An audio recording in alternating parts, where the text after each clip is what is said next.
போனோம்னா அந்த ஆன்மீகத்தில் நம்ம தெரிஞ்சுட்டு போயிட்டே இருக்கலாம். ஆன்மீகம் கைக்குள்ள அடக்குனது கிடையாது, ஒரு மனிதனுக்குள்ள அடக்குனது கிடையாது. சரிங்களா? ஆன்மீகன்றது நீ முழுக்க முழுக்க என்னென்ன தெரிஞ்சுக்கணுமோ அதெல்லாம் தெரிஞ்சுக்கணும். அதுதான் ஆன்மீகம். நமக்கு எது புலப்படாத விஷயங்கள் இருக்கோ, புலப்படாத சக்திகள் இருக்கோ, அந்த சக்தி என்னென்று அறிந்து கொண்டு வந்து நம் முன் நிறுத்தி கொள்வதுதான் ஆன்மீகம். புரியுதுங்களா? ஆன்மீகத்தை நிறைய நம்ம தெரிஞ்சுக்கலாம். ஆன்மீகம் ரொம்ப கடல் மாதிரி, நம்ம தெரிஞ்சுட்டு போயிட்டே இருக்கலாம். அந்த மாதிரி நிறைய அறிவியல் சார்ந்த விஷயங்கள் இருக்கு. சரிங்களா?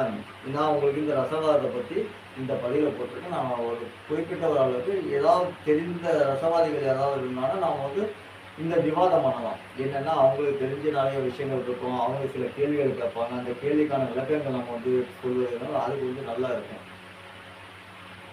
சரிங்களா? அவ்வளோ ஒரு எரிவு இருக்கு.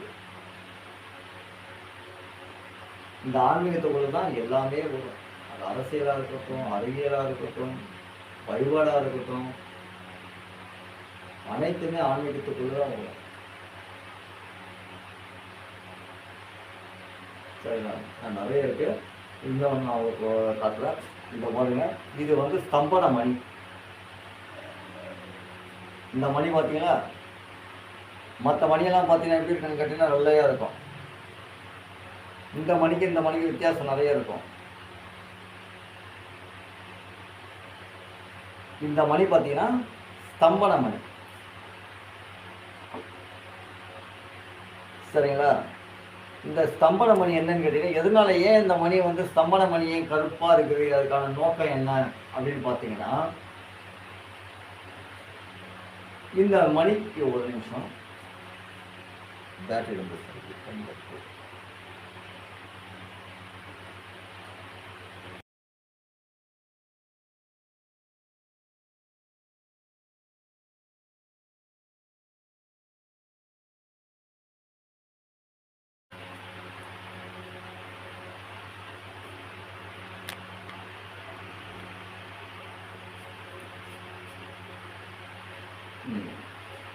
அதான் மக்களே,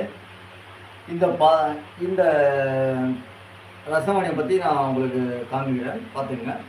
இந்த ரசமணி என்பது பார்த்தீங்கன்னா ஸ்தம்பன மணி. இது என்னன்னு கேட்டிங்கன்னா, கரு ஊமத்தை போன்ற மூலிகைகளால் நம்ம புடம்புறோம்.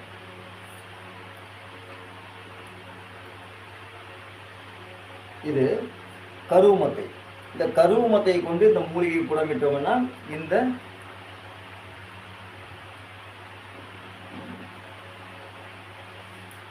இந்த மணி ரசமணி. சரிங்களா? கருவமத்தை, கருணூச்சிலி போன்ற காட்டுக்கருணை போன்ற மூலிகையால் இதை வந்து புடமிடணும். இந்த புடமிட்ட பிறகு இந்த நிறம் வந்து வந்துகிட்டே இருக்கும். ஏன்னா புடமிட்டு உருகி நாம் இது மணி குறைஞ்சிட்டே இருக்கோம். குறைஞ்சி ஒரு அளவு வந்தவுடனே ஒரு 30-40 கிராம் வந்தவுடனே இந்த ஸ்தம்பன மணி வந்து நம்ம பயன்படுத்தலாம். இந்த ஸ்தம்பன மணி எதுக்குன்னு கேட்டீங்கன்னா, தன்னோட உடல்ல இருக்கக்கூடிய சுக்களத்தை கட்டுறதுக்கு, பிந்துவை கட்டுறதுக்கு இந்த மணி வந்து ரொம்ப பயனாகுது. சரிங்களா? இந்த மணியை வந்து நம்ம எப்படியெல்லாம் பயன்படுத்தலாம்னா, ஒரு சில இடத்துல வந்து நம்ம போயிட்டு இருக்கோம் அப்படின்னும் போது இந்த மணியை வந்து நம்ம அடிக்கடிக்கெல்லாம் பயன்படுத்த முடியாது. ஸ்தம்பன மணியை நம்ம அடிக்கடிக்கு பயன்படுத்த முடியாது.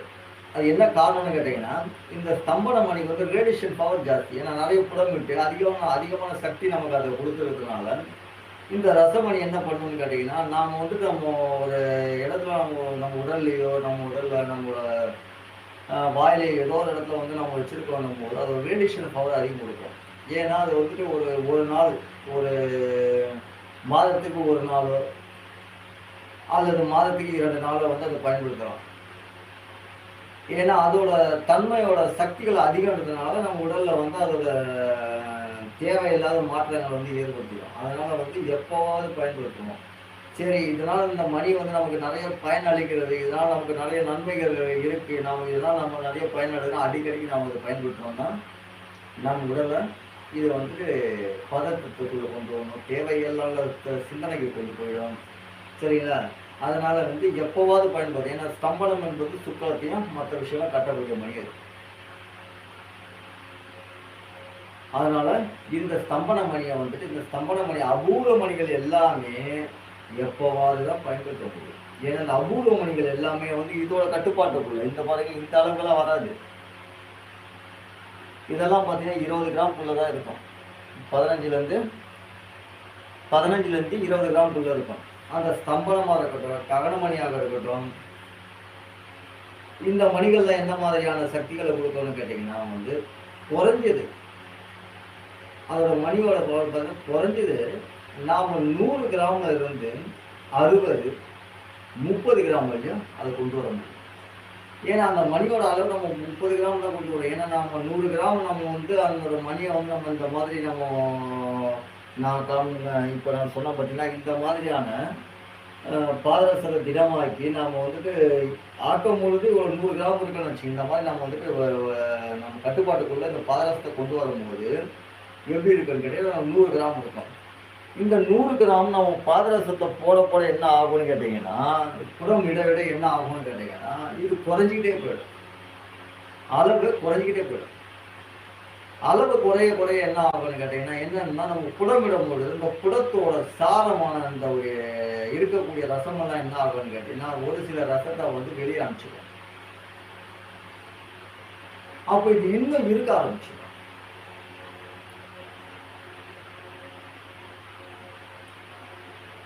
அப்போ அது இன்னும் இருக்க ஆரம்பிச்சிடும். அப்போ இருக்க நம்ம எவ்வளவு சாரண சக்திகள் கொடுக்குறோமோ, எவ்வளவு புடமை போடுறோமோ அவ்வளவு புறத்துக்கு சக்திகள் கூடிக்கிட்டே வரும். அதை எப்போவாது தான் பயன்படுத்துவோம். இந்த மணிகள் வந்துட்டு போதுமான அளவு தான் புடமிடுவோம். எப்படி இந்த மணி எவ்வளவு புடம் போட முடியுமோ அவ்வளோதான் புடமிட முடியும். ஏன்னா அளவுக்கு மீறி நம்ம புடம் போடக்கூடாது. புடம் போட்டால் இந்த மணியில் இருக்கக்கூடிய சாதம் வந்துட்டு நம்ம ரசத்தோட வந்து இது வந்து ரொம்ப நேரம் மாற ஆரம்பிச்சோம், ரொம்ப கருப்பு தன்மையாக போகும். நிறைய விஷயங்கள் இருக்குது, செஞ்சுரமாகிடும், நிறைய தன்மைகள்லாம் இருக்குது. அப்போ இந்த இதுக்கு புடம் போடும்போது அளவுக்குள்ள தான் போடணும். சரிங்களா? மிதப்புடமோ இல்லை குக்கு புடமோ போட்டு நம்ம இந்த மணி எடுத்துக்கணும். அந்த மணிலாம் போடணும்னு கேட்டிங்கன்னா வந்துட்டு வராகபுரம் போடலாம். ஏன்னா அந்த சக்தி உள்ள மணிகளுக்கு அவ்வளோ புடம் தான் போடணும். சரிங்களா? நிறைய இருக்கு. இந்த ரசவாதத்தை பொறுத்தவரை இந்த ஆன்மீக சார்ந்த விஷயங்களை பார்த்தீங்கன்னா நிறைய வந்து நம்ம தெரிஞ்சுக்கலாம். சரிங்களா? அது மாதிரி உங்களுக்கு நம்ம அடுத்த பதிவில் உங்களுக்கு இன்னும் அந்த ரசவாதத்தை சம்பந்தப்பட்ட இந்த அறிவியல் சார்ந்த இந்த ஆன்மீகத்தை சார்ந்த எந்திரத்தை பற்றியும் இதே ரசவாதத்தை பற்றி இந்த மணியை சம்பந்தப்பட்ட விஷயங்கள் இந்த ஆன்மீகத்திற்கு எவ்வளவு இந்த மணி வந்து நம்ம பயன் ஆகுது அப்படின்றது விவரத்தையும் நான் உங்களுக்கு அடுத்த பதிவில் போடுறேன். ஏன்னா இந்த மணி வந்து நிறைய தோஷங்களை போகும். மனிதருக்குள்ள இருக்கக்கூடிய ஆற்றலை அதிகப்படுத்துது.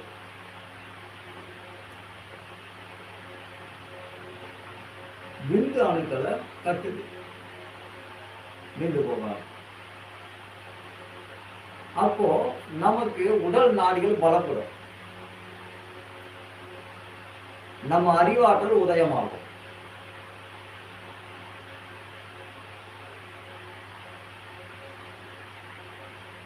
சரிங்களா? அதெல்லாம் நிறைய இருக்கு. சரி, பதிவு பார்த்துட்டு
சரண்யா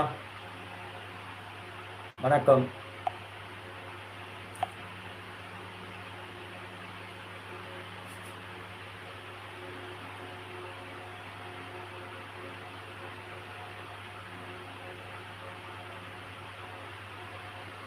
நான் உங்கள் பதிவை இப்போ தான் பார்க்குறேன். சொல்லுங்கம்மா, உங்களுக்கு ஏதாவது சந்தேகம் இருக்கா?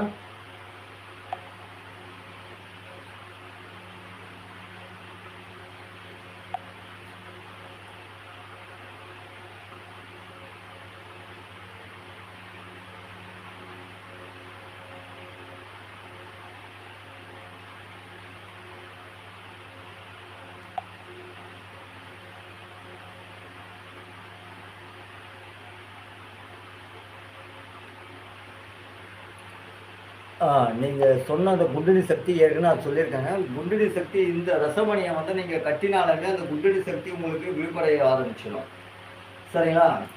அப்போ அந்த குண்டலி சக்தியை வந்து நீங்கள் வந்துட்டு நீங்கள் உட்காந்து தியானம் செய்யும் போது ஒருமைப்படுத்தணும். ஏன்னா உங்களுக்கு நிறைய சிந்தனைகள் இருக்குது. அந்த ரசமணி ஆல்ரெடி நான் ஏற்கனவே சொல்லியிருக்கேன். இது பல குணங்களை வந்து கொண்டு சர்வ சக்தி உடையது இந்த ரசமணி என்பது. ஏன்னா நான் ஏற்கனவே சொல்லியிருக்கேன், இதில் அறிவியலுக்கும் மனிதர்களுக்கும் ஆன்மீகத்துக்கும் நிறைய தொடர்பு உள்ளது இந்த ரசமணி. சரிங்களா?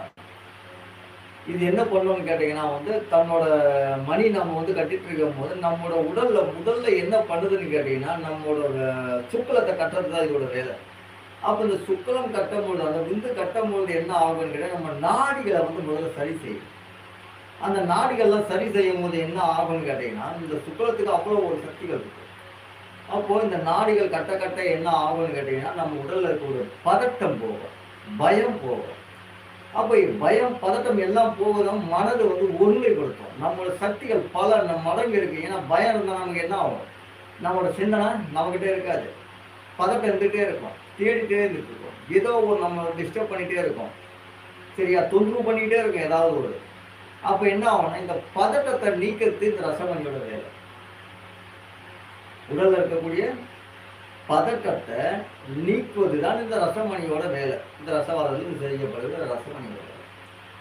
அப்போ நம்ம உடல்ல இருக்கக்கூடிய முதல்ல அந்த பிந்துக்களை கொஞ்சம் கொஞ்சமாக கட்ட ஆரம்பிச்சிடும். கட்ட ஆரம்பிச்சோமா நம்ம நாடிகள் எல்லாம் சமநிலைக்கு கொண்டு வரும். ஒரு நாடிக்கு ஒரு நாடி பக்குவது முன்ன இருக்கிறது வந்து என்னன்னா சமநிலைக்கு, அதோட கட்டுப்பாட்டுக்குள்ள நம்ம உடல் கட்டுப்பாட்டுக்குள்ள கொண்டு வரணும்.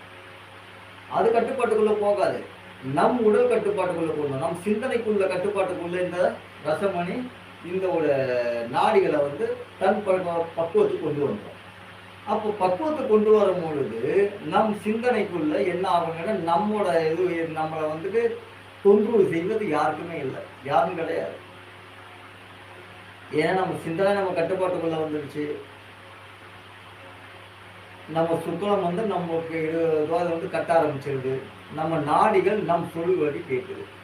நம்மளோட கட்டுப்பாட்டுக்குள்ள நம்மளோட உடலுக்கு இணங்கி அதோட செயல்பாடுகள் இருக்கு.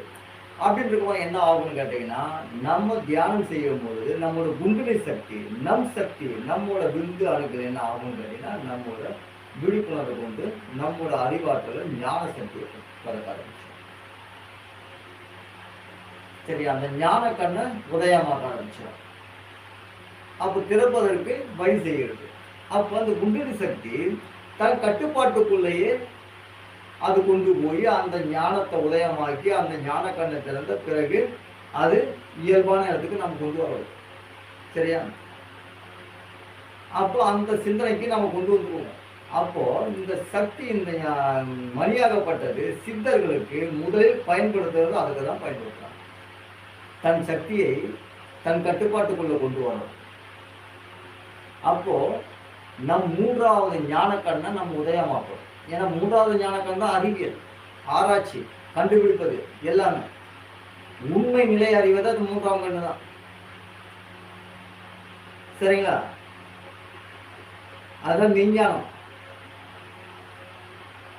அஞ்ஞானம் கிடையாது, பார்ப்பதும் கேட்பதும் கிடையாது. தீவிரமா சிந்திப்பது, உண்மையை சிந்திப்பது, சுத்தமாக சிந்திப்பது. அப்போ அந்த மூன்றாம் கண்ணை நாம் இது வந்துட்டு திறக்குது. அப்போ அதனால நம்ம என்ன கவனிக்கிறோமோ அதை நம்ம ஜெயமாக்க நினைக்கிறோம். அதைப்படிதான் ஜெயமாக்க முடியும். சில பொருட்களை கண்டுபிடிக்க முடியும். சரிங்களா? சில மருத்துவத்தை கண்டுபிடிக்க முடியும். அதனால எல்லாத்துக்குமே அந்த மூன்றாம் கண் ரொம்ப அவசியம். அந்த பிந்துவை நாம் இதை வெளிப்படை செய்தி இதை கொண்டு போய் அந்த மூன்றாம் கண் திறப்பதுதான் இந்த ரசமணியோட. இது எல்லாருக்குமே பயனாகுது.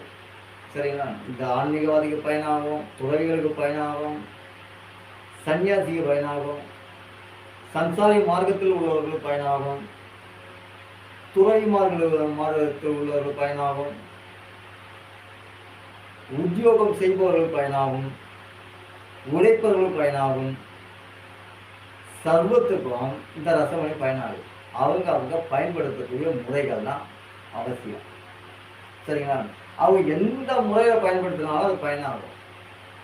ஆனால் இந்த ரசமணியை வைத்த நல்ல முறைகளை பயன்படுத்துறது தான் நாம் கவனிக்கணும். அது ரொம்ப முக்கிய அவசியம். இந்த மணியை நம்ம வச்சுருக்கோம். நம்ம இந்த மணியால் நிறைய நன்மைகள் நம்ம நடந்துகிட்டு இருக்கு. நம்ம உடலை நம்ம கட்டுப்பாட்டுக்குள்ளே கொண்டு வருது. நம்மளோட சிந்தனைகளை சரியாக கொண்டு வந்து வைக்கிறது. அப்போ நம்ம என்ன செய்யணும்னு கேட்டிங்கன்னா, நம்ம நல்ல வழிகளை, நல்ல சிந்தனைகளை இதெல்லாம் நாம் தெரிஞ்சுக்கணும். அந்த வழியை நோக்கி போகணும். சரிங்களா? இந்த ரசமணியோட வேலை அதுதான். நாம் இந்த மணியை கட்டிட்டு நாம் தப்பான ஒரு எண்ணத்துக்கு போயிட்டு தப்பான சிந்தனைக்கு நம்மளோட சிந்தனைகள் நல்லா கொடுக்குது, நம்ம அறிவாற்றலை கொடுக்குது. நம்ம இந்த அறிவாற்றலை நன்மைக்கு பயன்படுத்தணும். அதை தீமைக்கு பயன்படுத்தினா அது வேற மாதிரி கொண்டு வந்து மனிதனோட நிலையை வேற சிந்தனைக்கு மாற்றி வரும். சரிங்களா? இது குண்டலி சக்தி ஏற்றுவதற்கு இந்த மணி முழுக்க பயன்படுது. தன் கட்டுப்பாட்டுக்குள்ள யாரோட துணையும் இல்லாம இந்த ரசமணி உண்மையான ரசமணியாக இருந்தால், பூர்வமாக முழுக்க ரசமணியாக இருந்தால் இந்த ரசமணி குண்டலி சக்தி ஏற்றுவதற்கு மிகவும் உதவி செய்கிறது. இதை குண்டலி சக்தி ஏற்றும்போது இதை வைத்து பயன்படுத்திக் கொள்ளலாம். ஞான மார்க்கம் அடையக்கூடியவர்கள் இதை வைத்து பயன்படுத்திக் கொள்ளலாம். சரிங்களா? நிறைய இருக்கு. ரசவாதத்தை பற்றி, நம்ம ஆன்மீகத்தை பற்றி நிறைய விஷயங்கள் இருக்கு. சரி,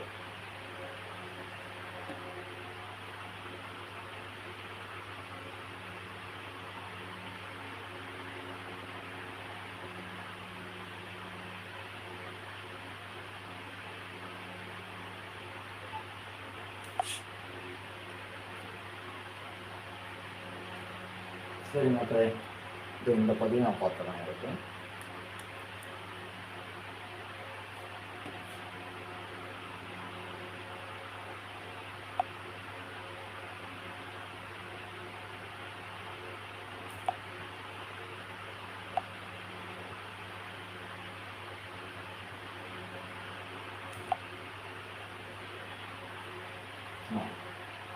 நீங்கள் கேட்ட கேள்வி சரி. இந்த ரசமணியை வீட்டில் வைத்து பூஜை செய்யலாமா என்பதை கேட்பதற்கு பூஜை செய்யலாம். இந்த ரசமணியை நாம் உடலில் கட்டி கொண்டு பூஜை செய்வது இன்னும் சிறப்பு.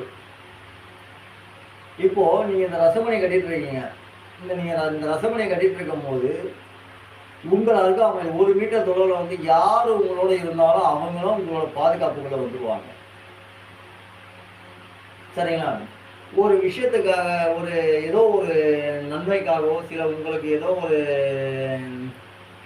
தேவைப்படுகிறது அவர்கள் அப்படின்னு நினச்சிட்டு நீங்கள் ஒரு நபரை பார்க்கணும், இல்லை ஒரு இடத்துக்கு போகணும் அப்படின்னு சொல்லும்போது இந்த ரசமணியை நீங்கள் உங்களோட உடம்புல அணிஞ்சிட்டு போயிட்டு இருக்கும்போது என்ன ஆகும்னு கேட்டிங்கன்னா, உங்களோட சிந்தனை என்னென்னா, இந்த ரசமணி உங்களோட ஆல்ரெடி உங்களோட நாடுகளில் இது செயல்பட்டு இருக்கும்போது ஆக்டிவாக இருக்கும். அப்போ நீங்கள் என்ன சிந்தனையோடு போகிறீங்களோ அந்த சிந்தனையை அங்கே நீங்கள் பூர்த்தி செய்து கொள்ளலாம். அப்படி இல்லாத இந்த ரசமணி என்னோட வீட்டில் பூஜையில் வச்சுக்கிறேன் அப்படின்னா வைத்துக் கொள்ளலாம். பூஜைக்கு போகும்போது நம்ம சாமி கும்பிடும்போது அந்த ஒரு ரேடியேஷன் நமக்கு வந்து அது கிடைக்கும் போது என்னன்னா நம்ம பாசிட்டிவ் எனர்ஜி கிடைக்கும். சரிங்களா? நம்ம வழிபடும் பொழுது அந்த பாசிட்டிவ் எனர்ஜி, அதாவது அங்கே இருக்கக்கூடிய சக்திகள் நாம் என்னவோ அதை வந்து நமக்கு கொடுக்க ஆரம்பிச்சோம். பூஜை அறையில் வைத்து வழிபடலாம். இந்த ரசமணிக்கு வந்து இந்த ரேடியேஷன் இருக்கக்கூடிய சக்திகளை பெற்று வைத்துக் கொள்வதுதான் இந்த ரசமணியோட வேலை. எந்த சக்தி குறைபாடு இருக்கோ அந்த சக்தியை வந்து இது பெற்று வச்சுக்கும். எந்த கிரகத்தோட கோபங்கள் அதிகமா இருக்கோ அந்த கோபத்தை வந்து இது வந்துட்டு தனிச்சு வச்சிருக்கும். இதுதான் சொல்றேன். இதேதான் நம்மோட உடல் இருக்கக்கூடிய நாடிகளை பித்த பாத கப இந்த 3 நாடியை சமமா வச்சிருக்கோம். ஒண்ணுக்கு பின்னாடி ஒண்ணு போகாது, ஒரே ஈவனா வச்சிருக்கோம். அப்ப என்னன்னா நம்மளோட சிந்தனை சரியாக சிந்திக்கும்.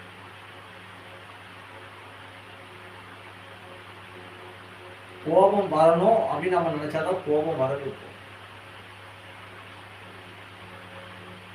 சரிங்களா? நம்மை மீறி கோபம் வரவே வராது.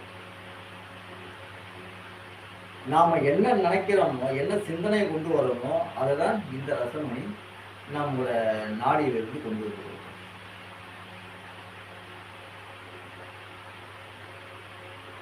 சரி மக்களே, கடைசியாக ஒரு பதிவு பார்க்கலாம்.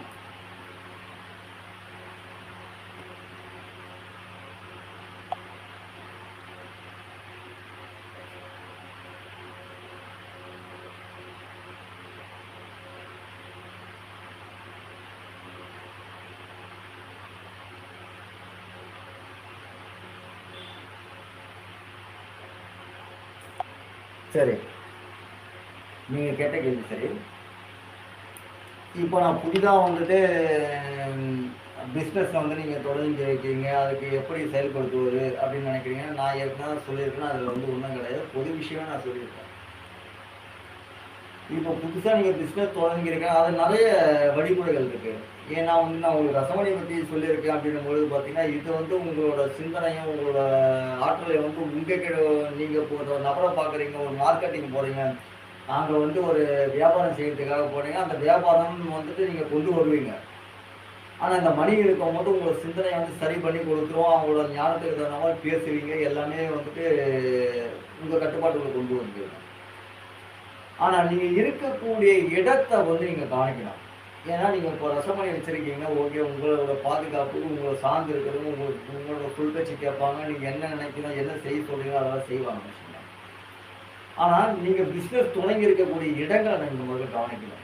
அந்த இடத்துல ஏதேனும் ஒரு கிரக சம்பந்தப்பட்ட விஷயங்களாக இருக்கட்டும், இல்லை வேற மாதிரி சில விஷயங்களாக இருக்கட்டும், சரிங்களா, நிறைய விஷயங்கள் இருக்குது. அதாவது பூமிக்குள்ள சில இடத்தோட ரேடியேஷன் வந்து நமக்கு சரியாக இல்லைன்னா என்ன ஆகும்னு கேட்டால் தொழில் வந்து சரியாக நடக்க வராது. நமக்கு வந்து எப்பவுமே பார்த்தா கோபத்தை கொடுத்துட்டே இருக்கும். சரிங்களா, அந்த இடத்துல வந்தோம் நம்ம அறியாமல் தூக்கம் வந்துட்டு இருக்கோம். அது நிறைய விஷயங்கள் இருக்கும். அப்போ அந்த இடத்துல என்னன்னு பார்க்கணும்.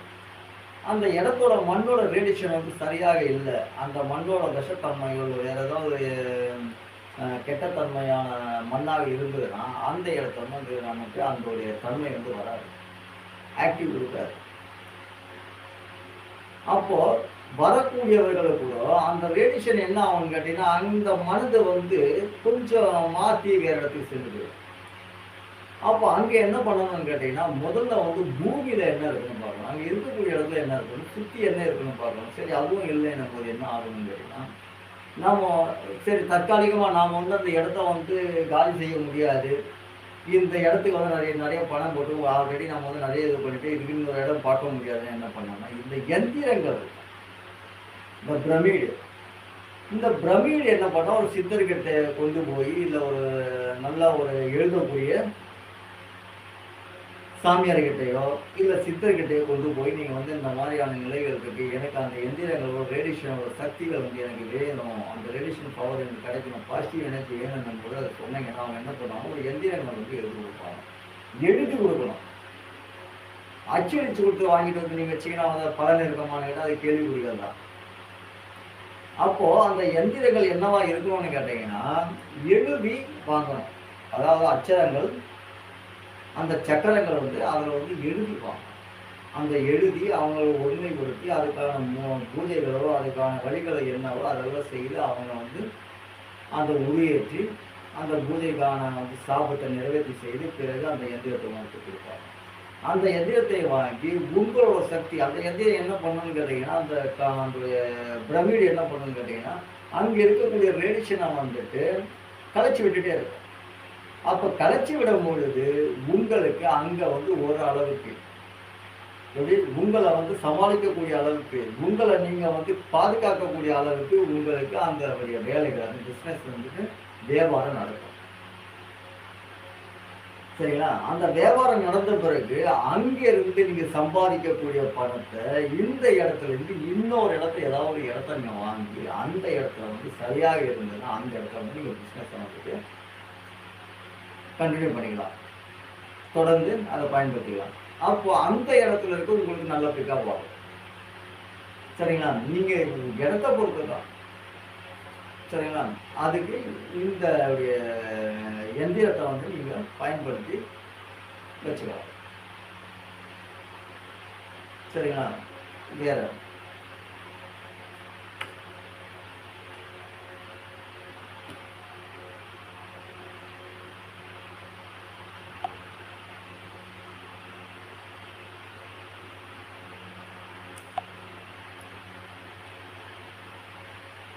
சரி,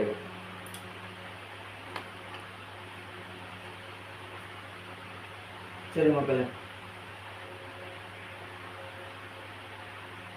வேற ஏதாவது கேள்வி உங்களுக்கு இருந்தா நீங்க கேளுங்க. அதுக்கு முன்னாடி நான் முன்னாடி பதிவு பார்த்துட்டு வந்துடுறோம் மக்களே.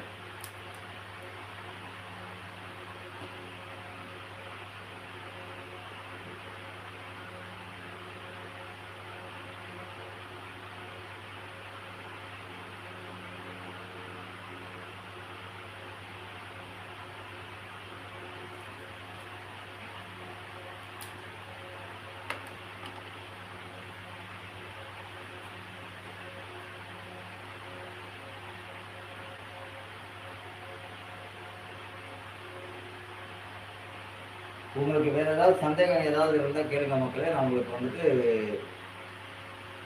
விவாதிக்கிறேன்.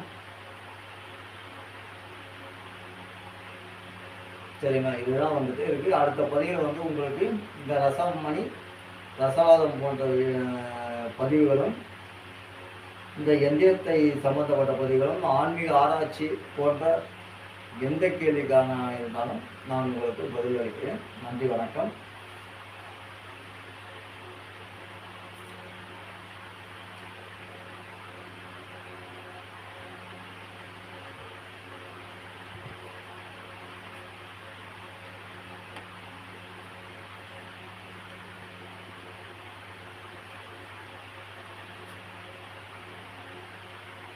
வணக்கம் மக்களே, அடுத்த பதிவில் நான் உங்களை சந்திக்கிறேன்.